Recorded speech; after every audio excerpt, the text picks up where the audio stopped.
Once upon a time, there lived a married couple. Although they really wanted to have a baby, well, for them, it just wasn't possible. One day his wife went to the old witch and told her she wanted a baby. "Don't be sad, my dear girl.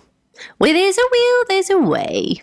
Take this seed and plant it in a pot and wait and see. You'll be surprised." His wife was very happy.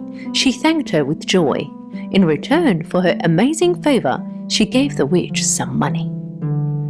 Later on, she went straight home and planted the seed in a pot.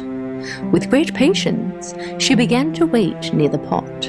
Soon later, a big tulip-like flower began to blossom. Right that moment, she thought to herself, "What a beautiful flower." With its leaves still unfolded, she reached over and kissed it. Short after, the leaves began to unfold. In the flower was a child sitting down. With great confusion, the lady picked up the tiny girl in her hand. "What a tiny little child you are! Your name should be Thumbelina." The lady made Thumbelina's crib out of a walnut shell, her mattress from violet leaves, and her blanket from rose petals. Thumbelina managed to adapt to her new life with ease.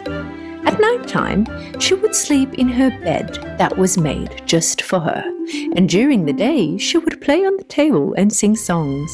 One night, while she was sleeping in her bed, an ugly frog appeared from the window. It saw the little girl sleeping in a walnut shell. Rabbit, oh my, what a tiny and beautiful girl you are. You'd make a great friend to my son. As fast as it could, the frog grabbed the walnut shell and went out the window. Right near the house was a swamp. The house in which the ugly frog and his son lived in was right here.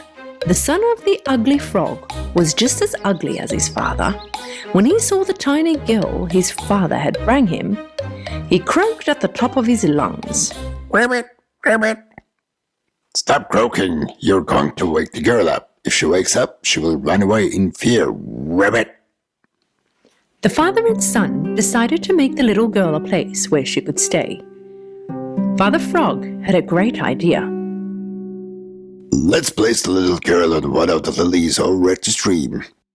Being surrounded with all that water, it will be impossible for her to get away. Father Frog took Thumbelina with her crib and placed it on one of the lilies. In the morning, with the sparkling light of the sun, Thumbelina woke up. When she noticed she wasn't at home and saw that she was surrounded in water, in fear she began to cry. "Where am I?" Father and son frog went over to get Thumbelina. Here's your new friend. I'm preparing a great new home for you. It will be in the very deep waters of the swamp. Father and son took Thumbelina's crib, made from a walnut shell, and swam off, leaving her right there on the leaf. At that very moment, some red fish were swimming along, and they overheard what the ugly frog was saying. They couldn't stand the idea of an ugly swamp frog upsetting such a beautiful girl such as Thumbelina. "Don't you worry, little girl. We are going to save you." All together, they chewed on the stem of the lily where she was sitting on, and they broke it. All alone now, the leaf got caught in a rip current and managed to get away. Making way on the current in her green leaf left all the birds with great admiration.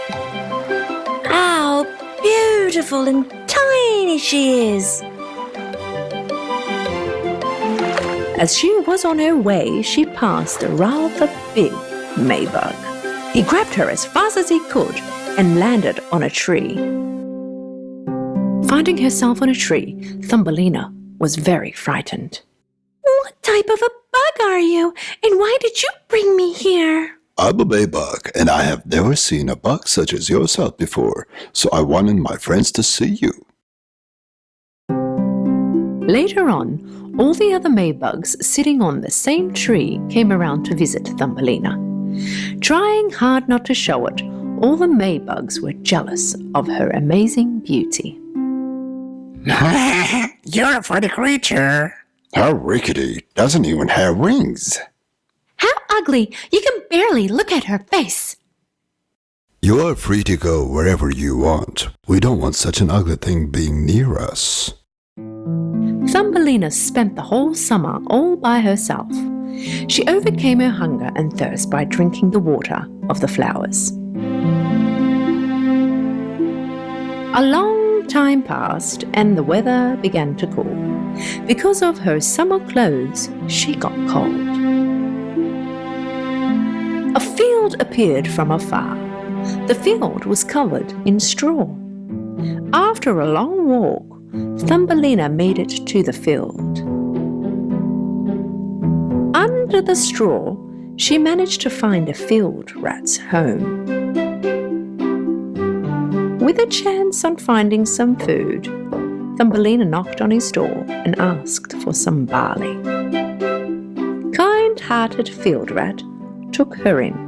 She got in that instant and ate up all the food the rat had offered. The field rat really liked Thumbelina. If you tell me a story every day, I will allow you to stay with me to the end of winter. With great satisfaction, Thumbelina accepted her offer. Today my neighbour will come by. He's in better condition than me. If you go with him, you'll be very comfortable. But keep in mind, he has very bad eyesight. You will need to tell your best fairy tales and occupy him forever. A little while later, with his velvet fur on his back, appeared a mole. Thumbelina wasn't very fond with the mole, but she didn't want to disappoint him, so she agreed to sing a song for him. Fly, fly, ladybug, wedding will be tomorrow. Mommy will buy you new shoes and clothes tomorrow.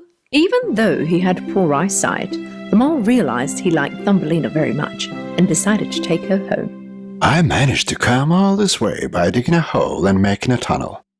If you like, we can go the same way and I can show you my house. Thumbelina was hesitant to go. Seeing the rat agreeing, Thumbelina accepted his offer. They managed to make their way. During this time, they saw a swallow lying down on the ground with its wings on its side and its head and feet tucked under its feathers. This bird wasn't here when I was coming. It must have just fallen through the hole. Thumbelina thought about the birds in the forest and remembered them chirping above her. She couldn't handle the sight of them being in this state and was very sad. Without the field rat or the mole seeing, she turned to the swallow and gave it a kiss. This bird could be one of the birds that was chirping during summertime. If that's so, then I owe him a lot. Come on, Thumbelina, we are waiting for you. She couldn't sleep that night. She knitted a quilt with the straw, went to the corridor and covered the swallow. She wet the mint leaf she used as a blanket and placed it over its head. Please be better soon, sweet little bird. The following day, Thumbelina went over to see the swallow and saw that its eyes were open. I don't know how to thank you. You took such good care of me. Now I will recover in no time. Once I have totally recovered, I will be able to go next to my friends in warmer countries. It's very cold outside. You should rest in your warm bed and recover at once. After Thumbelina was done giving advice to the swallow, she brought some water with the help of a flower petal and helped her drink it. And later on, listen to how she broke her wings, smashing into the bushes. The wounded swallow wasn't as fast as her friends. She was tired, and so she fell. At last, spring had sprung, and the sun began to warm the land once again. The swallow knew that it was time to say goodbye to Thumbelina. "Would you like to come to the forest with me?" "I would have liked to come with you, but my friend the field rat would be very sad. I can't leave her." "In that case, farewell, Thumbelina. Maybe someday we will meet again." With teary eyes, Thumbelina watched the swallow fly away. With summer ahead, Thumbelina's worries began to arise. It is summer now. Now that the Val the third mole would like to marry you, we should get some beautiful clothes together. When winter is here, be ready to live with me underground in the soil, Thumbelina. Before Thumbelina began her life underground where it was cold and dark, she went outside for the last time to see the sun. Just as she was about to enter, right above her head, she heard a bird. When she turned her head up to have a look, she saw her most loved swallow. Thumbelina told the swallow that she was being forced to marry the mole and that she had to live underground where there was no sunlight. "Winter is nearly here.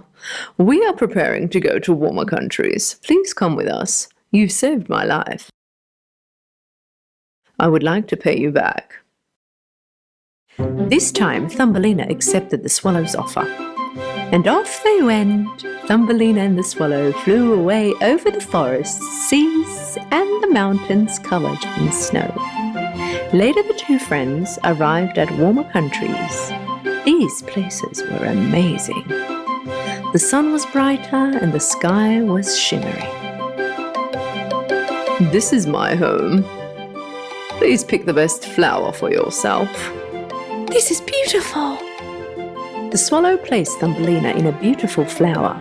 Amongst all this beauty, Thumbelina was very happy. Sitting in her flower and looking at it in detail, she was mesmerized. In the flower sat a tiny man as shiny as glass. This man was the fairy of this flower. Every flower had its own fairy. He was as tall as a finger. He had shiny wings on his shoulders and a golden crown on his head. It was the first time the handsome fairy had seen a beautiful girl the same size as he was.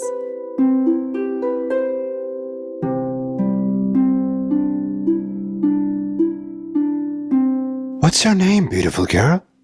My name is Thumbelina. The fairy took his crown off his head and placed it on Thumbelina's head. If you marry me, you will be the queen amongst all these flowers. You will live a very happy life. After having lived such cruelty, being in such beautiful environment, Thumbelina was very happy to hear such a great proposal from the very handsome fairy. The fairy held Thumbelina's hand, and right at that moment, two wings appeared on Thumbelina's shoulders. Thumbelina was now the fairy queen. Together they lived a long and happy life.